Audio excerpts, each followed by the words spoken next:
Alright, what's going on, guys? Trev back again, here to bring you another video. This one's going to be doing my second Q&A leading up to The Walking Dead Season 7, Episode 5, Go-Getters.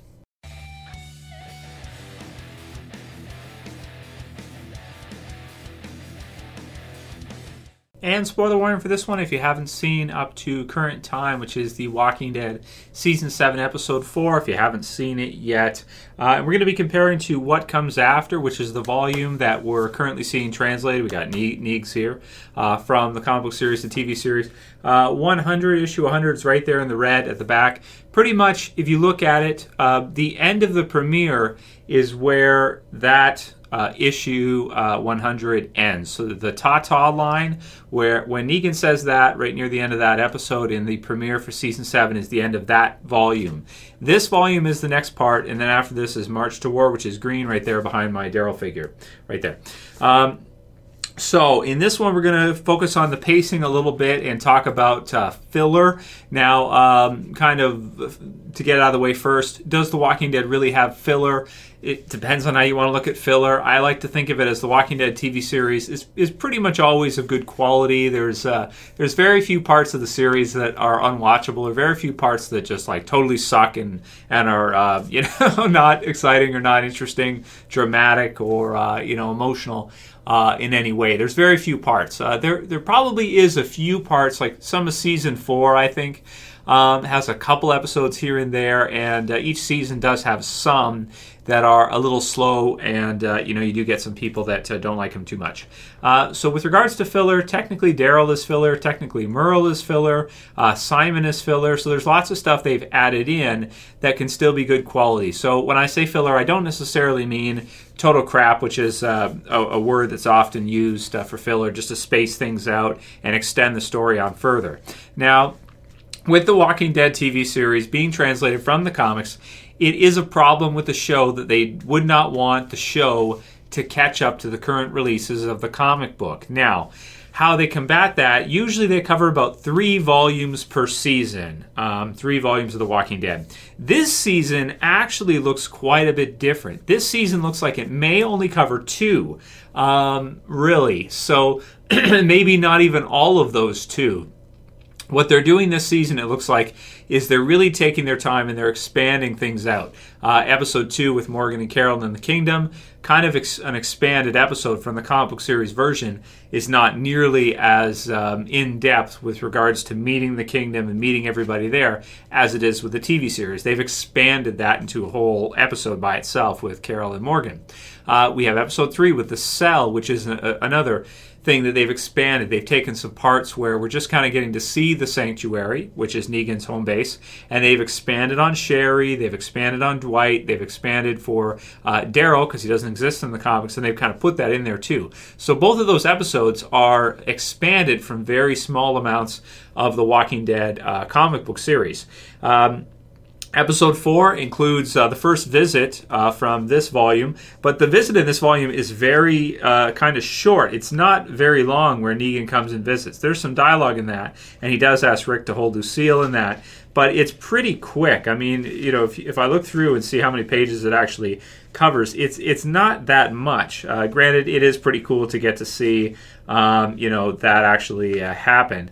So this is the amount right here that it covers in this episode 4. So definitely episode 4 is not filler, 1 is not, 2 and 3 have expanded. So episode 6 we know is going to be the Tara Heath episode, and episode 5 looks like it's going to be a Hilltop episode, which is also kind of add-in, which does not occur in the comics as well.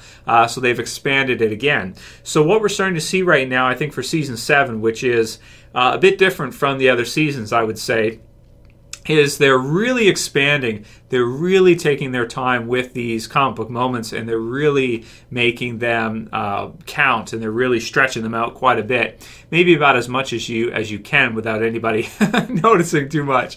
Now, they've done that season by season. If we look at Season 6, We had First Time Again, we had JSS, we had Thank You, Here's Not Here, Now, Always Accountable, Heads Up, and Start to Finish. So that was the first half of season 6. But if you look at the first 3 episodes, you have First Time Again with the mega zombie herd, you have JSS with the wolves attacking, insanely exciting. You have Thank You with kind of the death of Nicholas, fake Glenn death, which was really exciting. But then we do get a couple. We get Here's Not Here, which is a flashback extended episode, which is a great episode. Definitely slower pace though. Now, definitely slower pace for Now. That one I think is the weakest episode of the first half of season 6. Then we had Always Accountable, which was kind of the Daryl, Dwight, Sherry encounter. And Heads Up and Start to Finish, and then finally No Way Out in the second half. And then we went through. We did have quite a few things added in here with the Saviors, and that was drawn out as well too, though. In the comics, that went through really quick, and they even had extra groups of Saviors added in. It was exciting, though. It was very action-oriented. So this season, from the looks of things so far, it looks like it's going to be adding in a lot of stuff. Now, is that going to piss fans of the comic book series off? Maybe a little bit, but I think because they're using those key moments and really stretching them out, that it won't be too bad. I did feel like episode 4, Service, was really great for comic book fans. We'll see what Go Getters has for us this upcoming weekend. But as I look through season to season, when I look at the first 4 episodes, I would definitely say that I think this has the slowest start to a season that we have had since maybe since like season 4. With season 4 has a few slower things in it, but definitely 5 and 6 were really crazy at this point. That said, they still had some slower episodes in them as well too, to lead up to the mid-season finale. So we'll see what they have for us in the mid-season finale. But is this a filler season? I mean, it's not. I mean, obviously it's not entirely a filler season, but it's about the most extended or expanded from the comic book moments that I think we've maybe seen, except for season 4, with the exception of season 4. So, man. Question came from Emerald Alien. He said, Trev, Q&A question. Am I the only one getting tired of them doing one section of characters each episode? In the first 2 seasons, we more or less saw every character every episode. In season 3, we'd occasionally spend an entire episode at either the prison or Woodbury, which I actually like that, by the way. That was a good feel in season 3, and you're right, they did do that, but I think it felt good, and it felt like a good flow there. But ever since season 4, we get a handful of characters and only one storyline per episode. Well, it depends on which episodes you're referring to, which makes the story move really slowly. On a side note, that's kind of a Gimple thing too. Season 3, the pacing was crazy because they were going through it too fast, though. That's a problem long term. You can't do that long term. Not really looking forward to the Tara and Heath episode coming up. That's got filler written all over it. So that was kind of the question that inspired this one. I was going to do it anyway because having that in mind and seeing how the episodes have gone so far, it's like, wow, they're really stretching these. Even the premiere with episode or issue 100 translated, a lot of people felt like that could have been put into the finale. But here's the deal, guys. They can't catch up to the comic books. So even if they have to expand, minor parts to an entire extended episode, or, they have to take the death and make it a double death and make Rick have to go for a drive and be broken down and do all this different stuff with it. On the positive side of that, on a plus note, is long term, we're still going to get all the stuff from all the comics eventually translated. If it's not this season and it's not right away, we just have to be patient for it to see it later on. Also, it kind of outdoes the comics because it gives you a lot more background about what's happening. You get to see more about Sherry and Dwight. You get to feel for them more. You get to feel for Daryl being imprisoned and get to feel for Rick and the others and what it's like being under Negan's thumb, I think a lot better emotionally than the comics. So have they added in or really expanded on a lot of stuff here and really kind of chosen a different pacing and chosen not to cut as much as they could have?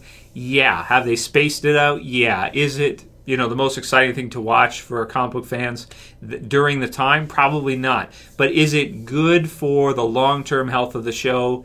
Yes, because they need to stay behind the comics. So those are my thoughts on that. And it still should be a really good season. It's like saying season 4. Is season 4 a bad season? I mean, you get too far gone with the governor attacking. You get to see the governor kind of regaining a group and everything. A lot of this is added in. It didn't exist in the comics. But, I still feel like season 4 has some really great stuff in it. Internment, Herschel gets some special moments, and it's kind of cool to see them in kind of a peaceful period, like with the big spot and that had some cool stuff. So, they're extending it out. They're making good use out of it. They're really stretching it. Maybe a little bit too much this season. I don't know. It's kind of hard to say. Are they stretching a little bit too much? You guys can write comments. Maybe a little bit. But at the same time, it's good for the show long term. It's good for, The Walking Dead. And it means that we'll be able to get more seasons at this pacing than if you were to go with season 3 pacing and they blow through too much content and then they're like, what do we do? It was so exciting. It was so crazy, but we used up all this comic book storyline. Now what do we do? Now we got a big problem. Call it the writers. We're out of content. So let me know what you guys think. Write your comments below. The next question was from Andy Guadalupe, and he says he asks all kinds of great questions. Q&A is just a theory or guessing predictions.